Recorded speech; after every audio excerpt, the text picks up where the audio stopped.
Welcome to the Encore Audio Archives YouTube channel. I'm Taper Dave, and this is my channel. I've uploaded hundreds of talks here that I've recorded at meetings in West LA, and I've also recorded conventions starting in 2013. I've got a bunch of those up. And Walt and Mary Murray, the original owners of Encore Audio Archives, started the company in the 80s, and Walt recorded Joe and Charlie's and a bunch of stuff down in Vista, California. My sobriety date is June 20th of 1994. I hope you find something you like, so please like and subscribe to my channel and comment down below. If you want to hear something that I don't have or that you don't see, I'll see that I get it. Anyways, take care and have a great day if you want to.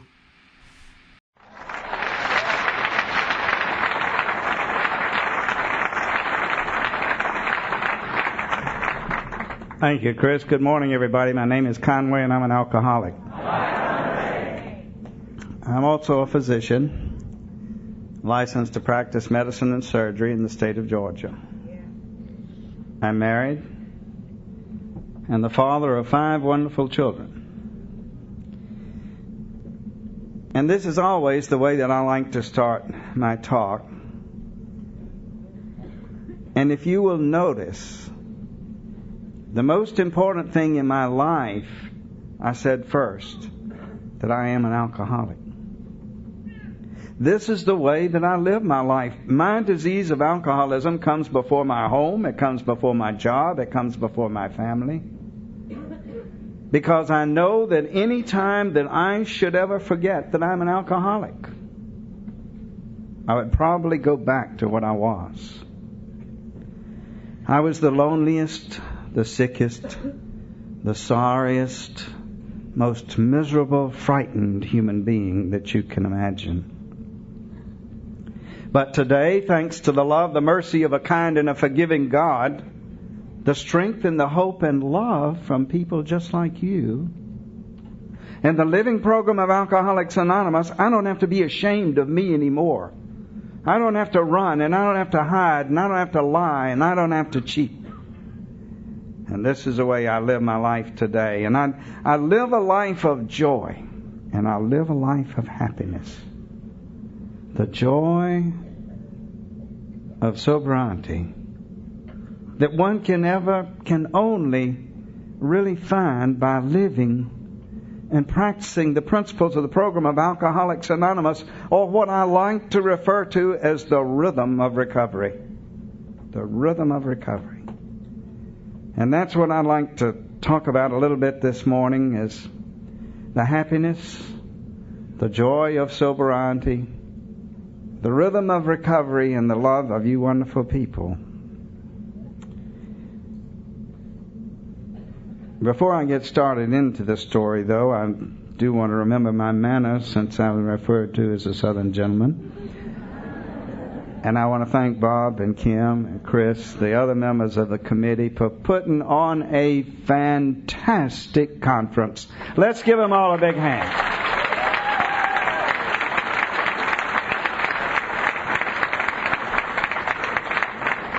Are you having fun? Yes.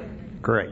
I am too, and it's wonderful. And I'll never forget this experience of mine out here in the desert. And there's some things that I would like to talk about. Maybe we'll, as we go a little bit further along. But when I first drove in, and it was just so that the clouds were over the hills here, the mountains, and there was the sun was coming through, and the rays were breaking through the clouds.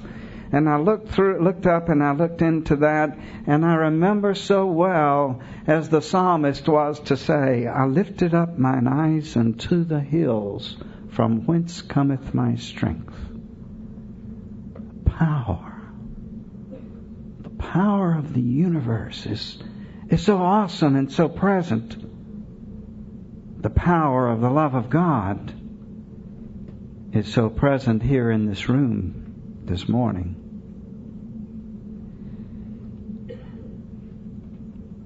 I only have one thing to give you, and that's the sum total of my life's experiences. What I used to be like, what happened, and what it's like today. Because that's all that I am. So for the next few minutes, I want to share with you my experience, my strength, and my hope. I was born in Atlanta, Georgia. I lived there for a good part of my life, and it was a very happy family. My father was a doctor, my mother was a teacher, I had an older sister, and I had a very happy childhood up until about the age of 12. Somewhere along about the age of 12 was when I first realized I was different from other people. I was different from you. I don't know how to explain this. Perhaps as a child might feel as he came into a room full of adults. Or you could be like you were a while ago or last night. We could all be in this room and you'd be laughing and talking and having a good time, and I came in and I didn't belong. Something was missing in me. I wasn't complete. I wasn't a whole person. And that's when I began my search to try to find the place where I belonged, a place where I was needed, and a place where I was loved. I took my first drink, though, when I was about 7 years old. Now, that isn't a normal, ordinary custom but it was a specific reason. I had the whooping cough. And whooping cough was a real serious illness. A lot of people died from the whooping cough, and I had the whooping cough. And nothing would stop these spasms of cough. And I remember real well, one night I ran down the hall, I grabbed my daddy around his legs, and I stood there, and my little body was racking in these spasms of cough. And he took me into the bathroom, and he stood me up on the sink, and he poured out about that much alcohol, and he gave it to me, and immediately the coughing stopped. You see, my very first experience with alcohol, it solved a need, it gave me relief, and it stopped the cough. And I think that's interesting. I don't think it's got a thing in the world to do with me being an alcoholic, but it's interesting. What's significant about it, though, is the fact that I remember it so well. This is something that happened 53 years ago. 53 and 7, 60, if anybody's having any trouble. But I remember it just like how often we hear somebody describe their talk and they're going in and they tell you about their very first drink, where they were, who they were with, what they did before, what they did afterwards, what it was, how much it cost, everything about it. You know, you don't remember your first root beer. It is a significant event in our lives, those of us that have this condition, when we're first united with this magic elixir that's so to change our lives. Well, I didn't drink anymore for a while, but I still remembered it. I went on, I did real well. I was an overachiever. My mother, being a teacher, spent a lot of time with me, and she taught me how to study and how to concentrate and how to get the most out of a little bit of time. So this enabled me to go a long ways. She also became quite ill during my early childhood and died right at my beginning of my teens. And this was a tremendous loss to me. My father was a doctor and gone from home most of the time. My sister's considerably older, and so I was very close to my mother. And when she died, then I felt alone and continued to be different. Alone and different. And this is the way that I lived most of my life. This is the way that I lived my life until I found the program of Alcoholics Anonymous, or you found me, or whatever it was.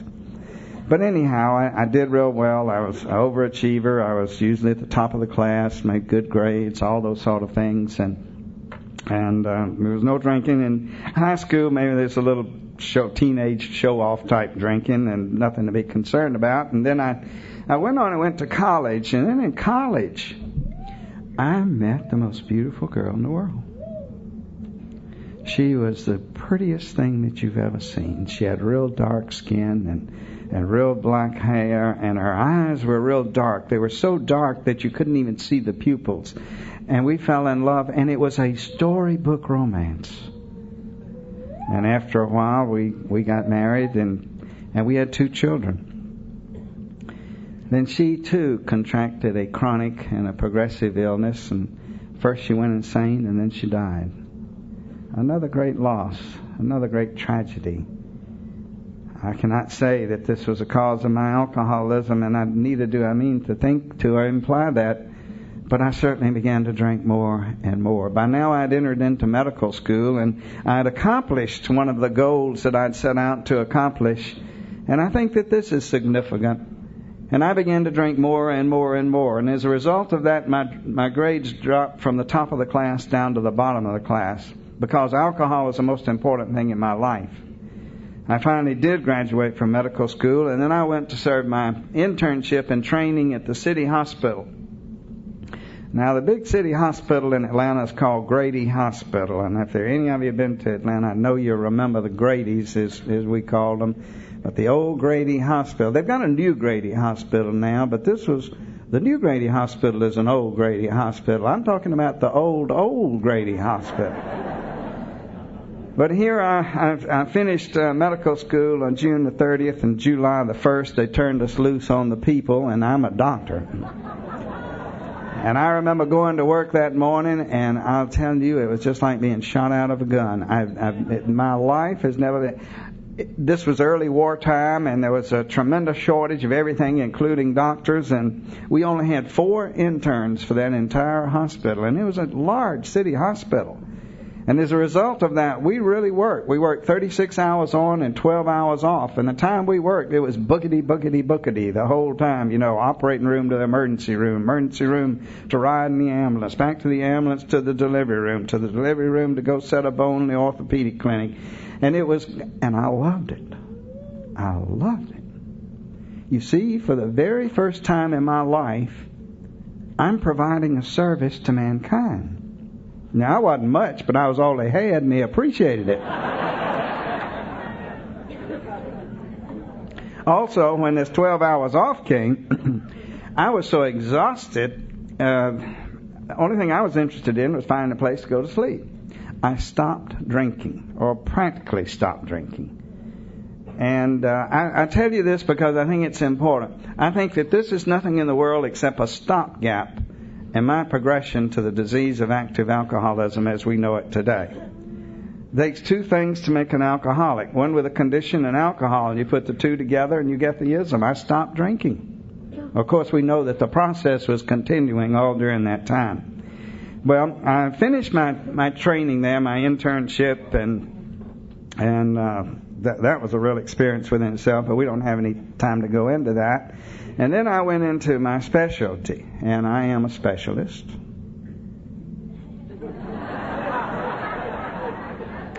I'm a ladies' doctor. I never fail to take the opportunity when I'm in the presence of so many beautiful women. I want to thank you because you've been so good to me and my family, and I appreciate it. Oh, it is a wonderful type of work, and it's a very...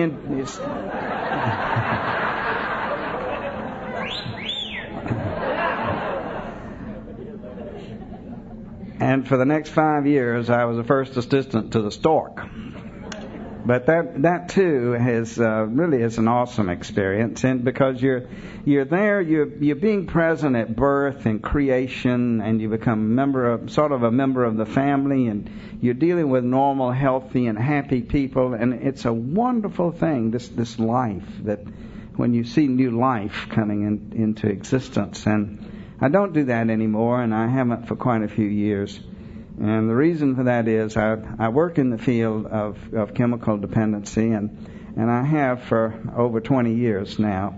And if you will, I'm present at the rebirth of so many people, and that's even more rewarding.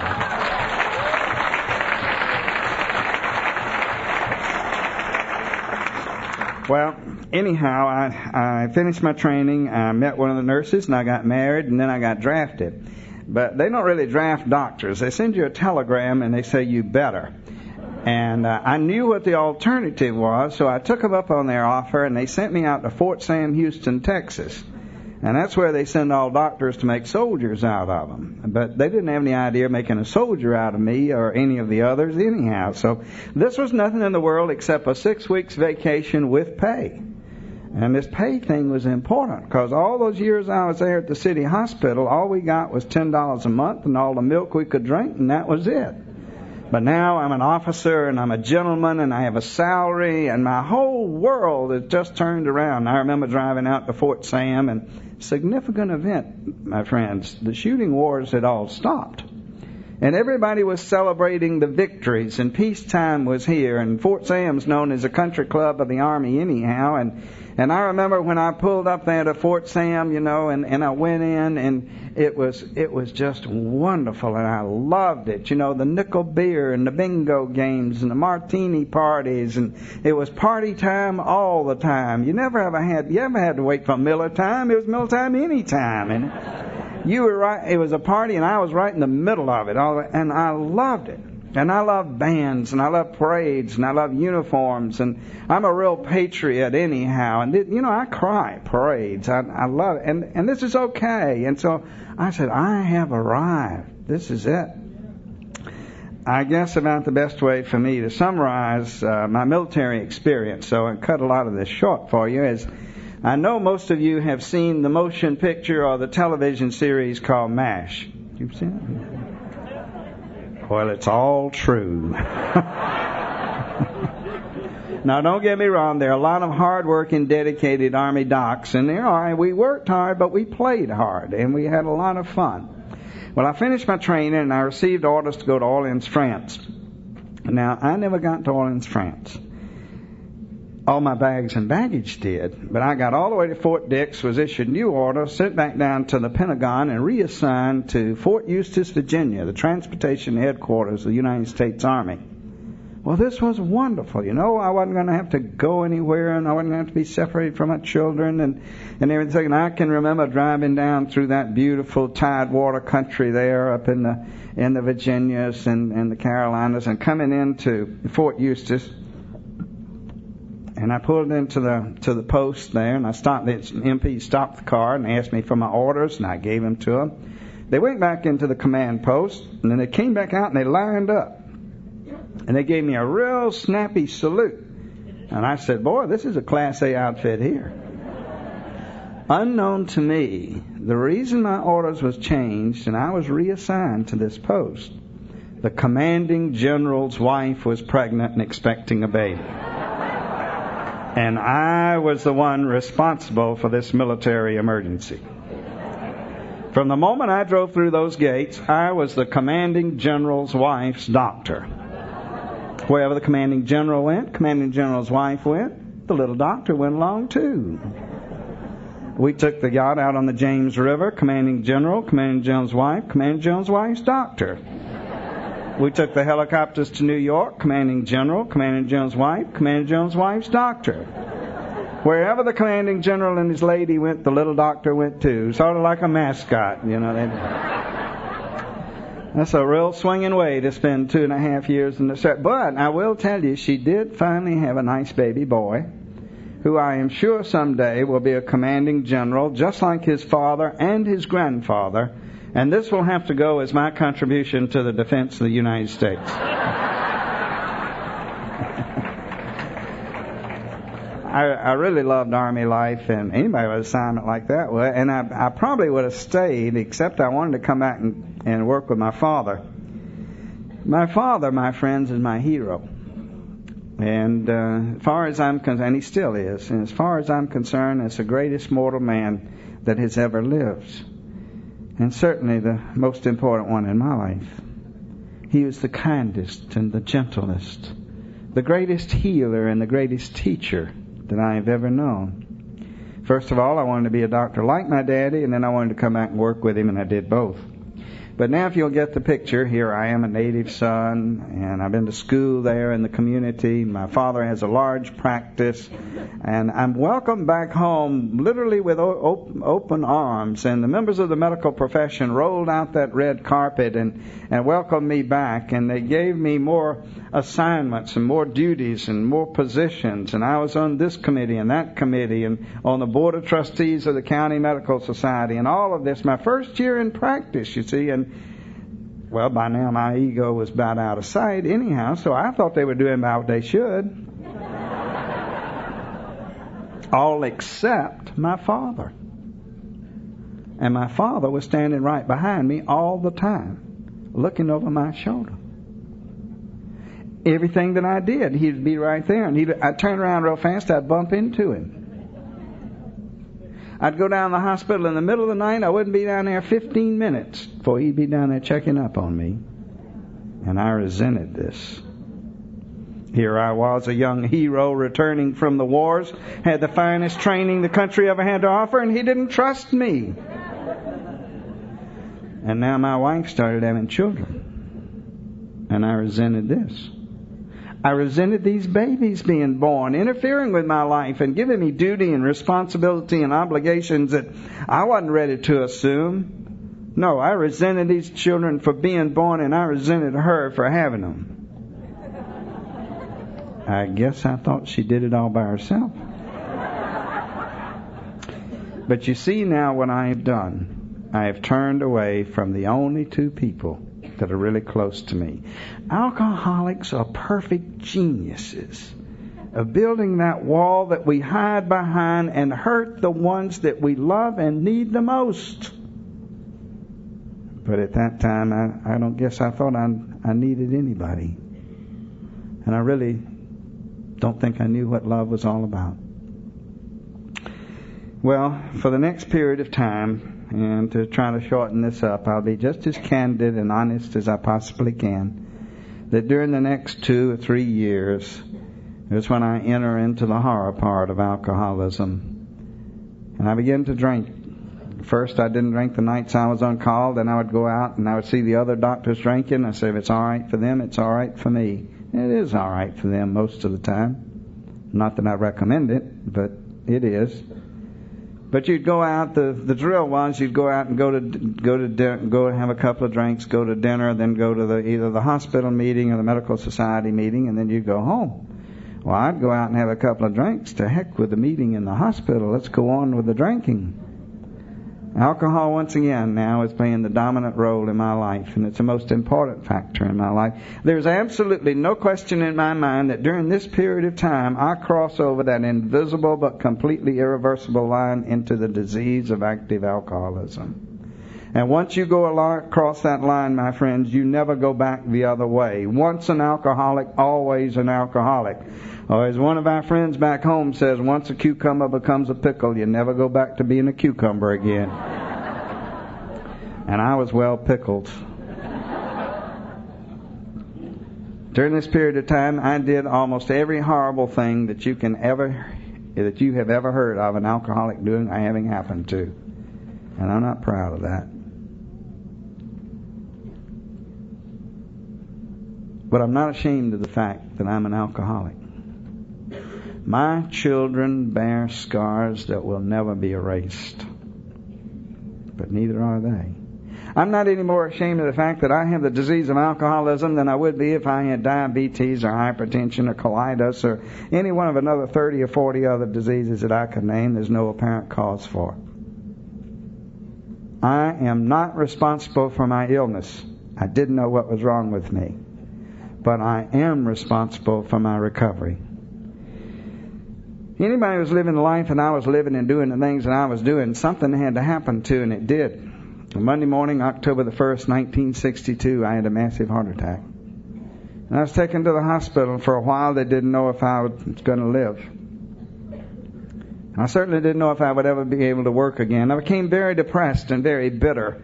And this is where I turned against God. Why did you do this to me? Here I've spent all these years, all this time, all this money now just to be a place I'll be a service to you, to me, to mankind. And you cast me down here in the bed helpless. Not even able to bathe myself. The height of indignity, not being able to bathe yourself. Why did you do this to me? I cursed God. I became consumed with fear, with hate. It's a wonder I didn't kill myself.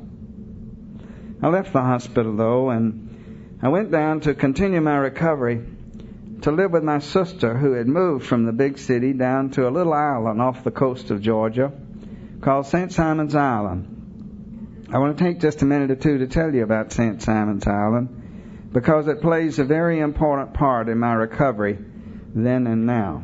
Now I live on the little island next to it called Sea Island, but it's all the one community. As you drive down, which is the best way to get there, we have these new bridges now that you go up over the inland waterway, and You get up on top of that bridge and you look over, and the first thing that you notice is just the natural beauty that's present there. Trees that you would not believe. These magnificent pine trees that rise straight as an arrow into the sky. They're regal in their nature. They're majestic in their bearing. And the wind blows, and these giant old pines, they will sway and they will creak and they will groan. And underneath the pines are the great live oak. The great live oak, my most favorite of all. The personification of strength and of power and of solidarity. These trees are... Each one of them is a picture story within itself. The boughs are big as many small trees, and they're twisted and they're gnarled, and they'll bend down like that, and sometimes they'll touch the ground and even lift back up. The Spanish moss is in the tops of the trees. And the wind blows and the moss dances, and there's beauty in the wind, and there's music in the air, and there's a certain feeling of peace and serenity there that I have never found anyplace else. Because I know when I am there, I am closer to my God. It is as if this is a hallowed or a sacred place. Well, I stayed down there with her for a little while. I did get better. And I came back to go to work. But you know, anybody who's had any trouble with their heart is not supposed to get nervous. And everybody knows that a heart patient is supposed to get a good night's sleep every night. So I had tranquilizers to keep me calm and sleeping pills to make sure I slept, and I washed it down with a bottle of scotch every night. Now, I don't think they meant for me to do that all at the same time, but this is where I took over, and I started treating me as a doctor. Whenever a doctor starts treating himself as a patient, the patient has got a fool for a doctor. Now, this is where I entered that magic world of living totally by chemistry, and I had a pill for every ill. I mean, I never ever had to worry about drugs. I mean, people talking about drugs, the only thing I had to do was open up a drawer, and I could reach in and get a handful. Red ones and green ones and pink ones and blue ones and speckled ones and yellow ones and uppers and downers, and now they've got those new and tricyclics make you go all three ways. And I took some of all of them, you know. I quickly learned, though, don't fool with them unless they had a warning label on. Warning, maybe habit forming. Some of those others will make you sick.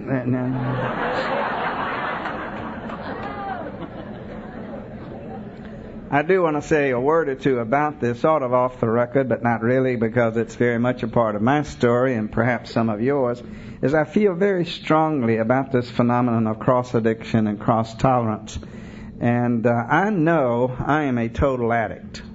And I feel like other people that have the same disease that I do are also. I know that any time that I take any type of mood-altering or mind-changing drug, it's only a matter of time till I go back to my drug of choice. And it's amazing to me how some people will say, well, my drug of choice was alcohol, therefore I can smoke a little dope. Or if I did this, I can do that. Or if I took cocaine, I can drink a little beer. And it just doesn't work, friends. It just doesn't work. So I know that if any time I should ever decide to go back to taking drugs, I'm not going to fool around with any Mellaril or Elavil or Xanax or Cerax or Librium or Valium or morphine or heroin or cocaine or marijuana. I'm just going to go to my drug of choice. My drug of choice, my friends, is Scotch whiskey. And I say it with reverence. That's the finest drug that there ever was. Did everything for me I ever wanted it to, and would again probably for about 5 minutes. But it also took everything away from me. But anyhow, I took all these drugs and I drank, and some interesting things happened. Well, one I'll share with you. I guess we've got a little time. And I got back to work and was real active, and they called me one night to come down to the hospital. They had a real bad emergency. Now, I wasn't on call, and this was not my patient. But they needed somebody of my skill and my training, and they called me up and said, would you come down and help us? And I said, yes, I would. So I got up in the middle of the night, and I threw on my clothes and I got in my car and I raced down the expressway, ego running wild. I'm a doctor in emergency, you see. And I pull into the emergency room and I leave the lights on, the motor running, the car door is open, and I went into the emergency room, some sort of a combination of Walter Mitty and Superman. Have no fear, Conway is here. Well, I went in and I took charge of the case, and the case went well. You know, it's amazing our ability to perform. We're usually the best there is anyhow, and particularly in our trained skills, we're better than anybody else. The performance is fine. The case went real well.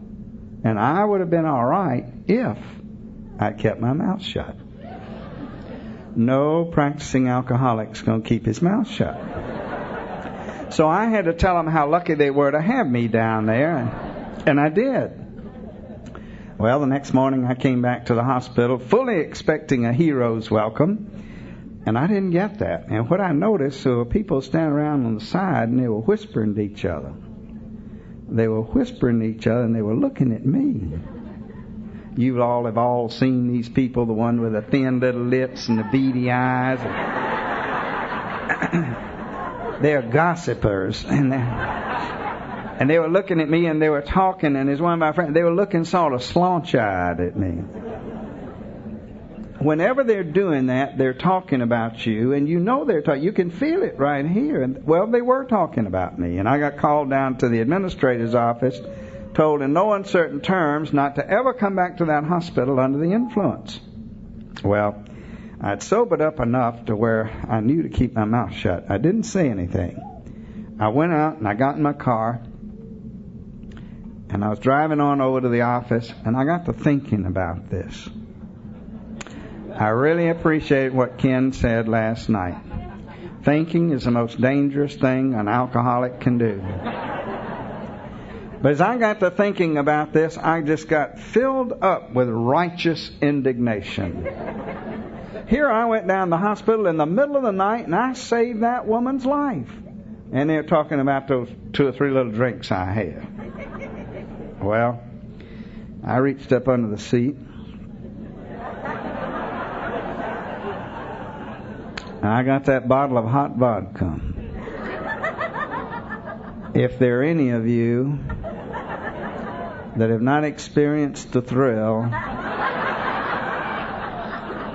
of drinking hot vodka, I don't remember it. That sends chills up my... I don't recommend it. That sends chills up my spine right now. But it does have authority. If you ever get one of those to stay down, you're in control the rest of the day. The insanity of it all was I didn't think I had done anything wrong. They didn't appreciate me. Well, as it often happens to us alcoholics, I kept getting promoted. I kept getting elevated, given more responsibility. My father was giving me more responsibility. And at the hospital, they even put me on the executive committee of the whole hospital. And this was a real important job, especially for anybody as young as I was. Well, they put me on the executive committee, and they asked me to come to the executive committee meeting, and I remember it real well. And it was on a Wednesday morning, and it was right before Christmas in December, and it was very cold in Atlanta. So I got up early that morning, and I got dressed. I put on a suit, an overcoat, a hat, muffler, gloves, and dark glasses. This was before daylight. And it was also before shades was cool. And I went down to that meeting. Now, these are my peers. This is the head of medicine, the head of surgery, the hospital administrator, the head nun. It was a Catholic hospital, the head nurse, and all the people, the decision makers of the hospital were all in there. And I went into that room. They were all sitting around those little fold-up chairs, you know, in a circle, and there was one seat left over there. And I don't know what they were doing before I got there. But as soon as I got there, it all stopped. And that was the loudest silence I've ever heard in my life. Well, I went over to sit down. They all carried me with their eyes, you know, dressed exactly as I described. And they didn't do anything except stare at me. Now, I knew they were looking at me, and I didn't know what to do, so I passed out. Now, this really shook them up, you know. They knew I had this trouble with my heart. They said, "Oh, my Lord, he's dead." And one big old fella had me up in his arms, and they were pulling my collar loose and taking my tie off and putting oxygen over my nose, and they were knocking those chairs around, and bells were ringing and sirens were blowing, and I was coming in and out of consciousness saying, "Please let it be a dream. Please let it be a dream." But it wasn't a dream, and when I woke up, they had me in an oxygen tent, and they had something hooked up to everything you can hook up something to. Woo. And then the doctors came in, the nurses, and they listened to the heart, and they ran the heart tracings, and then they frowned. There wasn't anything wrong with the heart. I was a medical mystery. I solved the mystery for him. I went into the DTs.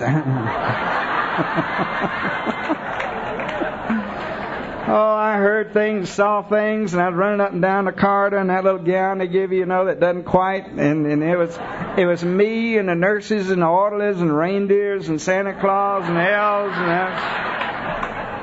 You know how those things go. Some of it was real, some of it wasn't, and I couldn't sort it out too well.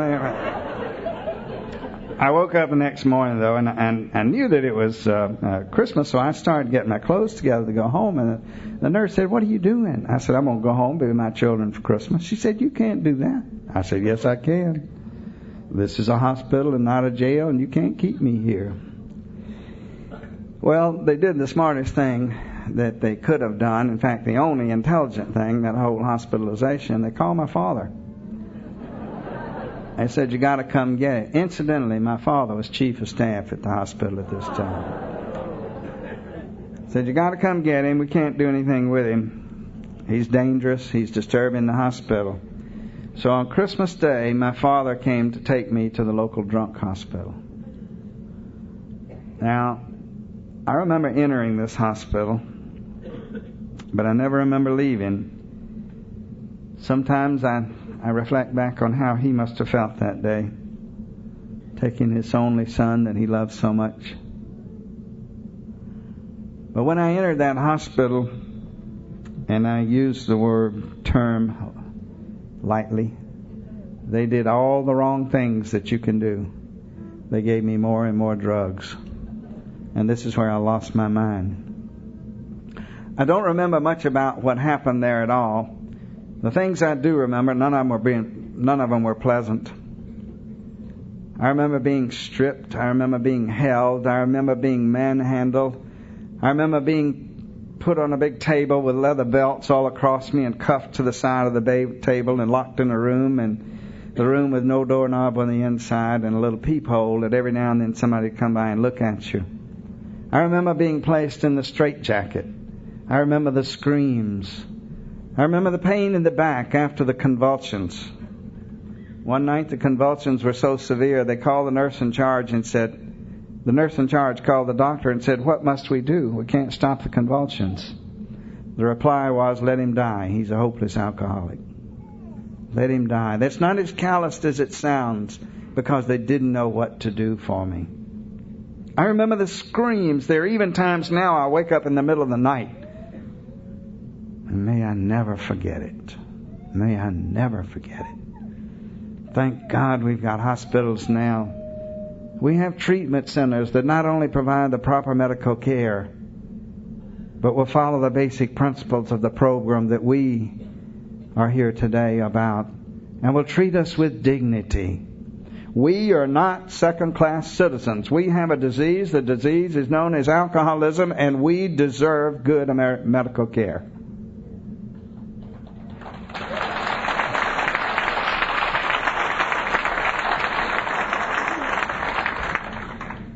I don't remember a whole lot else about what happened there. I finally left, and when I did, I went back down. I had two friends took me down to St. Simon's Island to stay with my sister. They had to. My mind was so clouded, so confused, in the mocha state, I was obtunded with the drugs that they had given me. I couldn't have even found my own way home. They took me down to St. Simon's Island, and it was in the dead of winter, and I didn't drink and I didn't take any drugs, but I would get out and I would walk. And I would walk along the little sandy roads, and I would walk along the beach. And something was slowly beginning to happen inside of me as the drugs began to clear and clear from my head. And I began to think, but it really wasn't positive thought as much as it was a very strong, powerful feeling. As I walked along the shore, I became aware of the power of the universe. Think the next time by any great body of water like this or any other, but especially when you walk along the shore, when you hear the mighty ocean roar, when you feel the pull, the sway of the tide, when you see the birds in flight or the fishes in the sea or even the little fiddler crabs as they scurry through the marsh, these things didn't just happen. As I sat underneath the great oak tree, I experienced a feeling of peace that I don't think that I had ever known before. The best way that I can describe it is the absence of fear. I wasn't afraid. Fear is one great common denominator of all alcoholics. I've never known an alcoholic yet that wasn't afraid. But as long as I was there, as long as I was sitting underneath that great tree, I felt safe. I felt secure, as I must have felt when my mother held me in her arms. I stayed down there for a little while longer, and I came back to go to work. You know, I didn't know if I'd have a job or not. It's not much secret what's wrong with you when you go into the DTs. Then I went into the hospital, and they called a special meeting to talk to me, and it was in the trustees' room, and I went to the meeting down there, and I didn't know what I'd do. I didn't know what I'd say, and I didn't have to do or say anything. They did it all. They'd been covering up for me for a long time anyhow. And this was sort of how it went when I went in there. Well, we know you've been working these long and hard hours. We know you've had this trouble with your heart. We know that you've been taking this medication, but you're a very valuable member of this staff. We want you to come back and work with us, but you've got to keep it under control. Keep it under control. At this particular point in time, I was a hopeless addict to the drug alcohol. I couldn't go over 2 hours at a time without taking a drink. Because when I had come back, I'd started drinking and I'd started taking drugs again. But I never, ever took any drug. Alcohol is my drug. The only reason, and I took lots of other drugs. I never took them except for two reasons. One, to keep my hands from shaking, and the fact that you couldn't smell them. I never found a drug that would do for me what alcohol would do.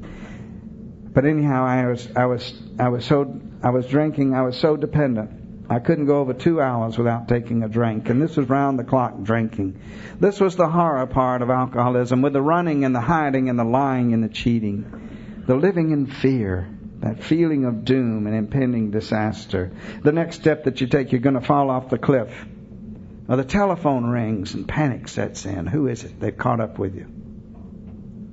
You wake up in the morning, you lie there in the bed, and you know that the shakes and the sweats are going to come.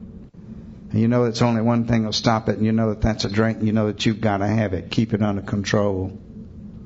I wasn't drinking because I wanted to. I was drinking because I had to. Of course, I went back down to the hospital. They stopped me. They sent me home. Next day, and the hand-delivered letter came. Don't ever come back to this hospital. I was fired, publicly humiliated, disgraced.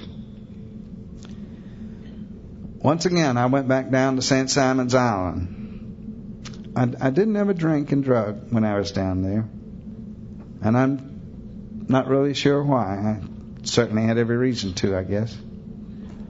But I went back down there this time, and it's where I was first introduced to AA. My sister called him up and said that, called him up and asked, and two fellows came out to the house to talk to me and said they were having a meeting that night, and would I come to it? And I said, yes, and I would. And then I had to drink. And I went to that meeting that night just as high as a Georgia pine. Thank goodness nobody there stopped me and sent me away and said, Alcoholics Anonymous is just for sober alcoholics. If I'd been rejected, if I'd been refused at that time, I would not be alive today. I could not have taken another rejection at that time. Well, I went into the meeting and some fella got up and talked. Later on I met him, but I don't remember much about it that night. Then after the meet was over, they gave out some. Down south, we use some little symbolic poker chips, which are symbols of your periods of sobriety. And you go from the white chip, and the red chip, and the yellow chip, and the green chip, and the blue chip as token and symbols of your progress on the road to sobriety. And the blue chip, of course, signifying a year. Well, after the meeting was over, they gave out these poker chips, and several people took one. Well, I took one too. I would have taken one of each color if I thought it would have done any good. Well, after the meeting was over, I went home and I woke my sister up and I showed her that poker chip, a white poker chip with AA on the surface. Knowing full good and well, as soon as I left the room, they called back to Atlanta, our problems are solved. He's joined AA. I didn't join AA. I used AA. I went to AA for all the wrong reasons you can go. I went to AA to get them off my back. You see, they were talking about what they were going to do with me, and they meant for keeps. But here was my ticket.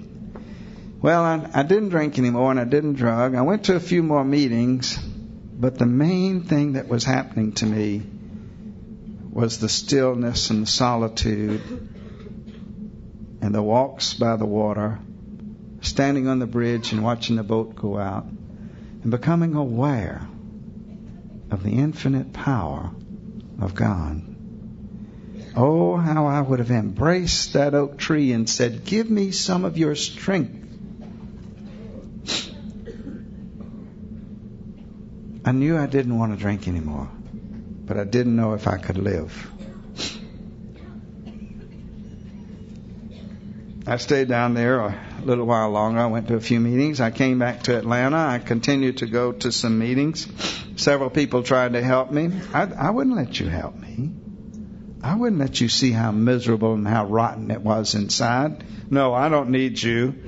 All your phony handshakes and slogans and easy does it's. I don't need you.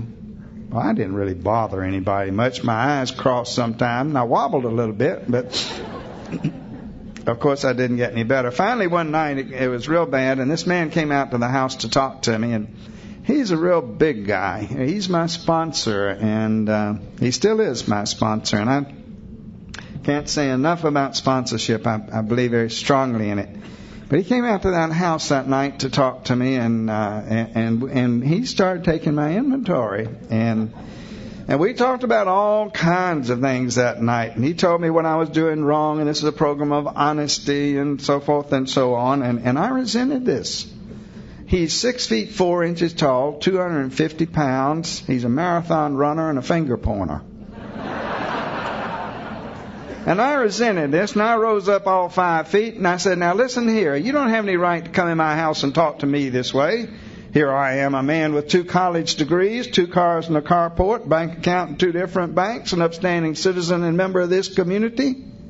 He said, you remember that when the sheriff comes out here to get you. Well, a little knowledge is a dangerous thing, because I said, you don't have any right to come out here and talk to me. I didn't ask for your help. We can never, ever really help anyone unless they want our help. But I didn't say don't try. But he hung his head and he was walking to the door and he said, he's right. And immediately I realized I had the advantage in this situation. I was just like a little feisty dog, I'd nip him every time he stopped. And I backed him up into a corner of the kitchen there and I said, why do you do this? Do you do this because you hate me? And he looked at me and paused for a minute and he said, no, Conway, it's because I love you. Here's a 6.5-foot giant standing there in my kitchen telling me that he loves me. I wish that I could say that I stopped drinking at that time. I didn't. It was 2 days later. 2 days later, I went into the living room of the house. I was all alone. My family had all gone. They had to leave. They had to leave for their own safety and for their own sanity. And of course I believe alcoholism is a total family illness, and that everybody in the family not only gets as sick, but deserves and needs to be in recovery, such as we are. But they had all gone, and I was there by myself. And I was in the depths of despair and depression, and I didn't want to live any longer. I didn't want to live. I didn't want to drink, but I didn't know how not to drink. And I couldn't stand to hurt my children any more than I had. So I went into the living room of the house. I had a gun. And I didn't plan to come out of that room. Then God showed me how much He loved me. My brain became as capable and clear of sane, sound, and orderly thought as it has ever been before or since. It was as if the clouds had been pulled aside, and I was able to see myself as I really was. All the false pride, the ego, the arrogance was completely removed. And this enabled me to completely surrender and turn my will and my life over to the care of God as best that I could at that time. I fell on my knees and I said, God, help me. God, help me. Prayer? Oh, prayer was nothing new to me. I lived a life of prayer. I prayed all day, all the time. God, get me out of this, and I promise I won't do that anymore. Bargains and pleadings and promises. No. A simple but a sincere cry for help. God, help me. Of course the cry was heard. And then I remembered this doctor that I'd heard about, lived down in South Georgia, about 200 miles away, and I went down and I lived with him in his home. But there, in addition to him, there were people just like you. And you introduced me to unconditional love. You took me into your hearts and you took me into your homes. You put your arms around me and you loved me. You knew that I was lonely and you knew that I was afraid. You didn't ask me where I had come from or what I had done or who I was. You loved me just as I was, just as I think God loves each and every one of us now. Not as what we would like to be, but just as we are at this moment. Wasn't all a bed of roses, though. That doctor believed in withdrawing, and I withdrew with just withdrawing. Second day I was there, he came in my room. He said, we're going to a meeting tonight. And I said, Dr. John, I can't even put on my pants. Well, we went to a meeting that night. And there I picked up the white chip that enabled me to go on to the blue chip that I have today. And many other wonderful things happened down there. Too many to go into, but I will share this with you. On next to the last day that I was there, I was all alone, and I went to, I was looking out. I think I've lived most of my life alone. I was looking out a pair of French doors into the warm November sunlight, and I became aware of the sun as it came through a little grove of pine trees, and then these beams of light came through the panes on those French glass doors. And as the beams of light came through and they hit my body, I was suddenly engulfed with a feeling of warmth. And accompanying that was the instant knowledge that at that moment I was in the presence of God. And that as long as I remained so, I would never ever have to take a drink or a drug again. I was free. My compulsion, my obsession was completely removed. That was November the 13th, 1966, my friends. And from that moment until now, I have never ever wanted a drug, nor have I ever given myself a drug. I've had surgery, so I have had medicine since that time. And it's been no problem. I take absolutely no credit for my sobriety, purely a gift from God. Well, then I left and I came back and I really joined AA this time. And I did all the things that you told me to do. I went to the meetings early and I helped set up the chairs and I emptied the ashtrays and I made the coffee and then I stayed around after it was over. I basically am a very shy person, so I didn't talk it was over a year before I said anything any more than my name. That probably was a good thing because my brain was so scrambled at that time anyhow. But then after a while, I got back to work. first working in the office with my father. Then I got back on the hospital staff. And along about this time, though, I started seeing and treating alcoholics, too. And it was interesting that we had a rather large practice, but they would call up and I would see alcoholics. And so every now and then somebody would call up and say, I want to come in and see Dr. Hunter. And the nurse or receptionist would say, which one? And they'd say the alcoholic. Well, I don't have any anonymity, and that's my choice. And that's the way that I live my life. Everybody knew me when I was the drunk Dr. Hunter. I'm certainly not sorry for them to know me as the sober Dr. Hunter.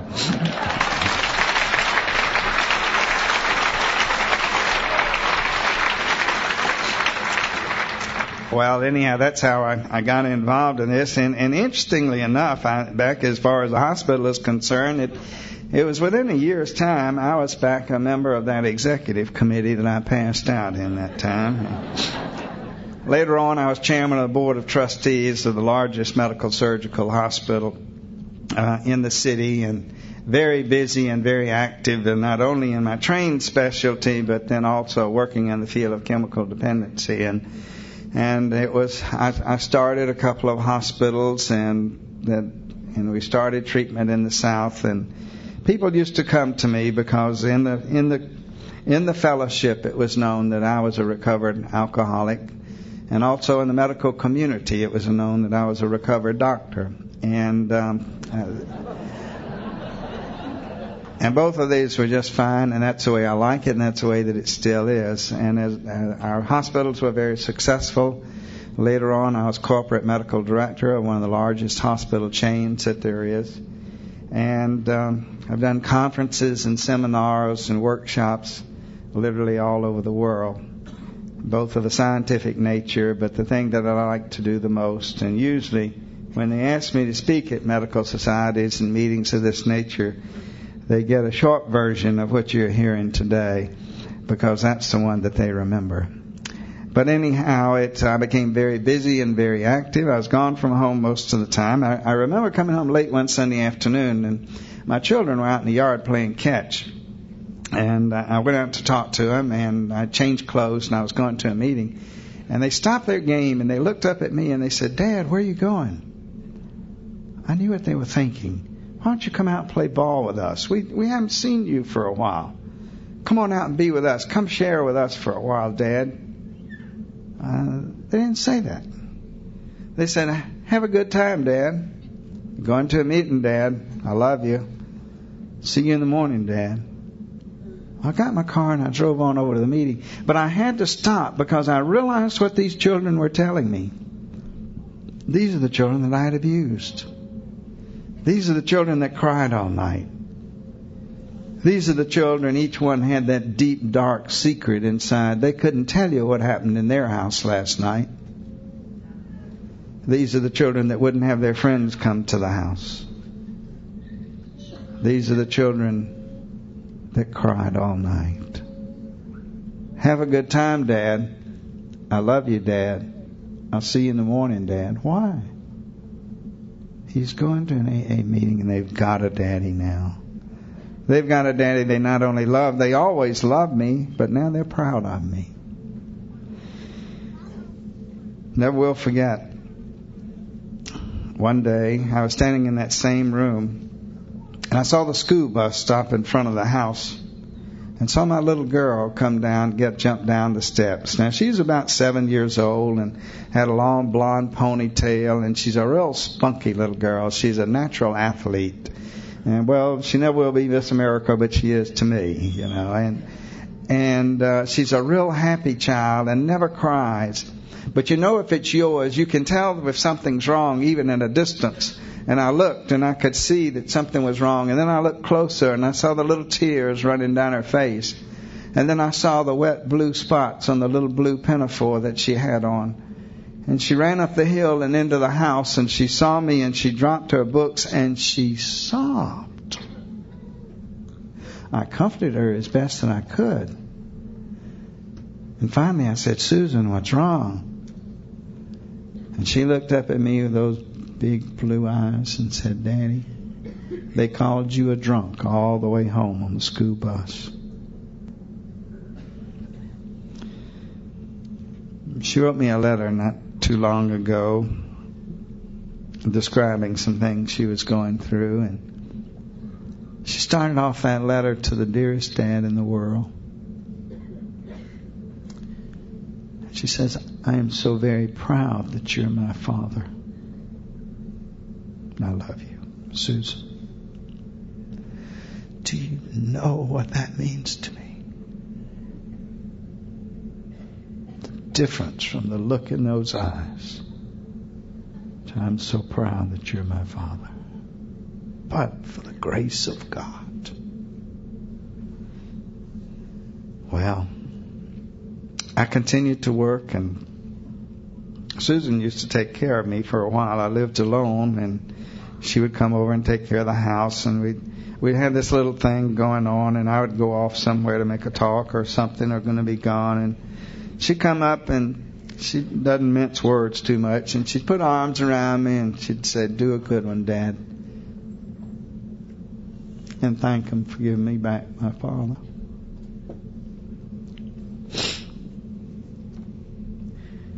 Well, I'm still doing, and I think she still likes to take care of me, but she doesn't anymore. And as I say, I was very busy and very active, and I guess I'd accomplished just about all the things that there was that I had set out to do. But little known to me, I was alone. And this happens at times, even though I was surrounded by people most of the time. I was alone. I was lonely. If you'd asked me, I would have denied it. But once again, God showed me just how much He loved me. On Sunday morning, 7 years ago, this next week, at a meeting of Alcoholics Anonymous on St. Simon's Island, I went into a large auditorium, not too much unlike this one, except it was a little more spiritual. And I remember seeing the sun coming through the trees and coming over the Frederica River, and it cast a radiant glow around a beautiful flower. And that flower, my friends, is my wife Charlotte. And almost from that moment, we've not been apart. Well, I'll have to tell you a little bit about that. Well, I did get to meet her, and we talked. And then she left, and the meeting was over. And I didn't know her name. It took me 2.5 months to find her again. And then 2 months later, we were married. And so from that moment on, it's been a whole new dimension into my life. And we left Atlanta, and I semi-retired, and I just do consulting work now. And we moved down to this island where we had a home, and we lived there, and we have the finest and the best AA in the world down there in our groups. And all right, come see. Contempt prior to investigation.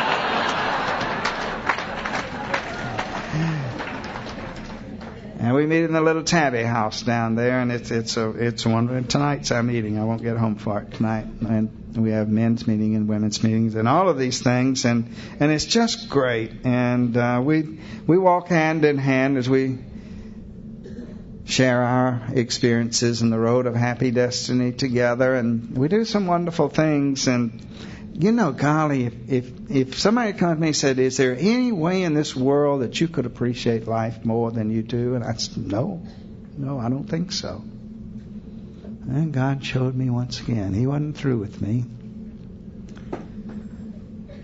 A little over a year ago, I experienced an extreme fatigue and weakness that I couldn't explain.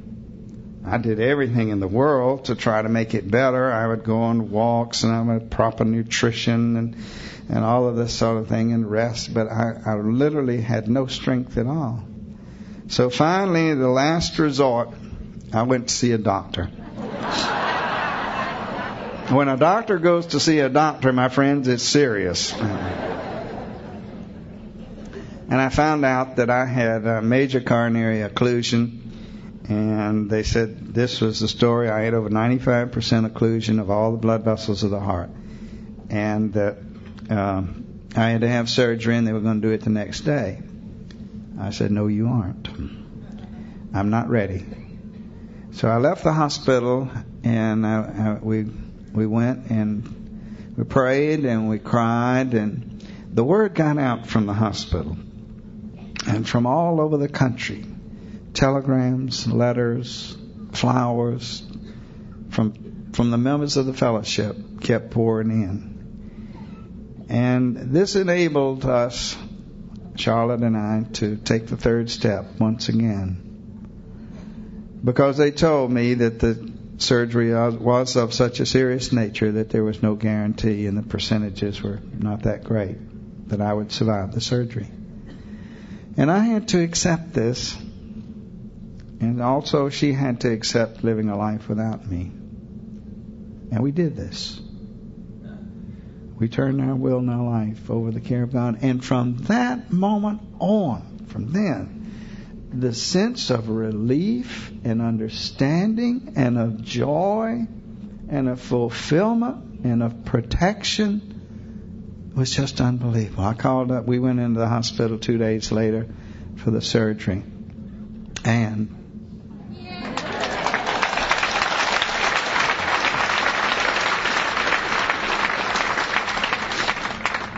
another little sidelight on that, the operative surgeon I did not know.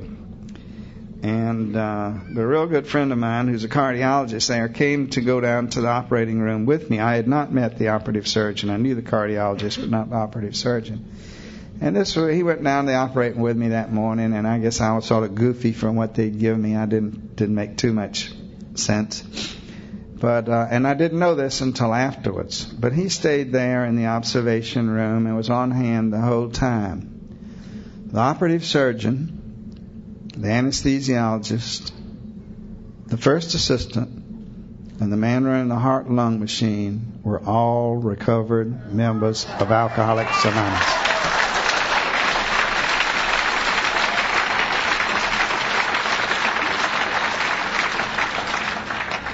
Oh, my friends, what can I say? Oh, ye of little faith, or the doubting Thomases that I've been all along the line. And God just keeps showing me the miracles in this wonderful world and the things of joy that He has planned for me. And this weekend is certainly something that will go down in my memory book as one of the most enjoyable experiences of my life. Being surrounded with all the love and the caring and the sharing of this wonderful group of wonderful, beautiful faces, and most of you, though, I don't know. But yet then we do know each other because we all speak the language of the heart. And I look into your faces and I look into your eyes, and it's such a wonderful feeling. You know, I love flowers. But the flowers that grow in the field, they will soon wither and die. But the flowers that grow in the heart, they will live forever. Our faces, my friends, you people are the living flowers of the world. And as you look into somebody's eyes and look and you see what you see the love of the God that lives within. The love of one alcoholic sharing with another alcoholic.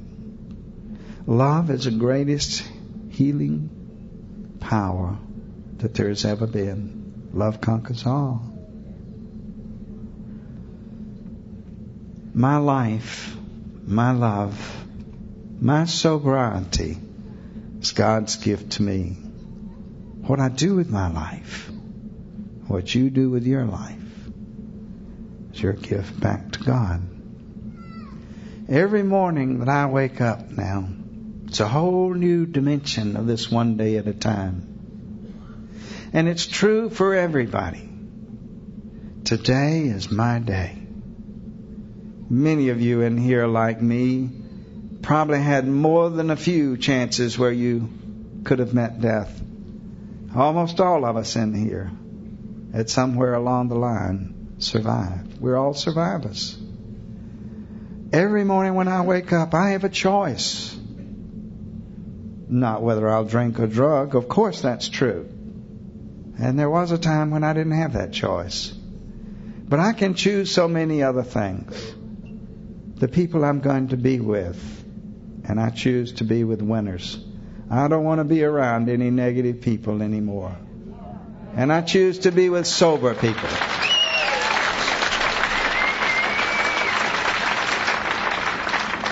And I choose to be with happy, successful people. And we're all successful. Everybody in this room here this morning is a winner. You're a room full of winners. And I get so fed up with those folks that say it can't be done.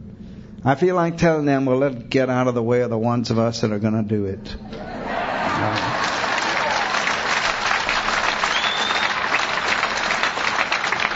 I just love that slogan that they've got out where it says, go for it. Go for it. That's the way I live my life. I'm going for it. I'm going for what? I'm going for all the joy, all the happiness, all the wonderful things, all of you wonderful people that I haven't met yet. I'm going for it because I'm going to enjoy every moment that I have left in this life. And I want you to do the same thing too. But you see, I have a choice. I can even choose whether I'm going to be happy or whether I'm going to be sad. And I choose to be happy. When I stop and think on this and I look back and I say, thank God for this difference in me that led me to the disease of alcoholism, to drug addiction, to you wonderful people in the program of Alcoholics Anonymous, because without that, I wouldn't be what I am today. I'm a happy alcoholic. I'm a successful alcoholic. I'm a grateful alcoholic. Because I know that my happiness and my success depends directly on my gratitude and knowledge that it comes from the one great source, the one great God of my understanding, as it does to you. I want to thank you for letting me come and share with you this morning and be with you and take part in this meeting. And I want to ask this God to hold you ever so gently in the palms of His hand, where your name is already written. And may He take you and bless you and keep you. And to this God of mine I say, how great thou art. Thank you.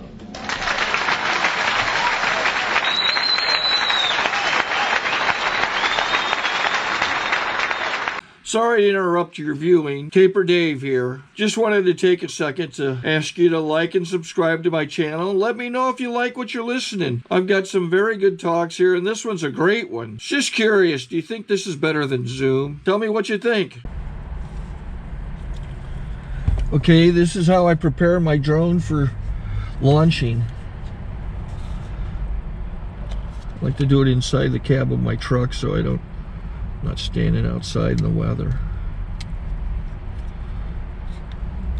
To install the joysticks for control, up and down, right and left, powered on. I have an Android phone that I use to connect it to the drone with. And it's actually controlled through the iPhone, through an app. Oops, wrong way. It's actually controlled through the iPhone, or through this Android phone, through the app. It's actually controlled through the Android phone, through an app, and you connect it through this short connection right here.